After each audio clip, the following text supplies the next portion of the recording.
I'm a recovering perfectionist. We perfectionists have a problem, a simple but serious problem that blinds us to how life works. Let me speak to you perfectionists to help you notice it. If you're not a perfectionist, listen closely because we need you to help us be honest about this. All humans use standards to guide their lives. Many people are oblivious to that fact, but we perfectionists are painfully aware of it. We see people using standards and say to ourselves, "Those standards are too low."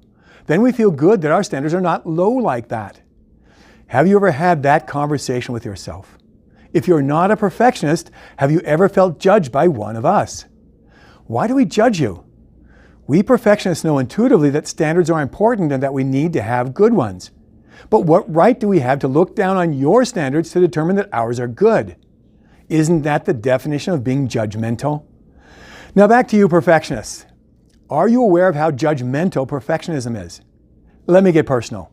When you look down on someone else's low standards, do you ever laugh at yourself and say something like, "There I go again, being judgmental"? Let's be honest and admit that being judgmental is a symptom of perfectionism. Our real and underlying problem concerns standards. If it is always wrong to look down on other people to evaluate if our standards are good, then where should we look? We must look somewhere because that is part of being human. Should we look to ourselves to make up our own standards? That is exactly what we do when we look down on others. The only other option is to look up to our common humanity, to look up to what we know intuitively we should be and do. I help perfectionists look up and discover that their standards are too low. Does that surprise you? Because it sure surprises them. I do this with simple self-reflective questions to bypass their pride and shame, to hear the voice of their true humanity declare confidently that I should never do evil to their friends or anyone else. Total freedom from doing evil is true perfection, which exists only in the person of Jesus Christ. That is a standard imprinted in humanity, and using it frees us from judgmentalism.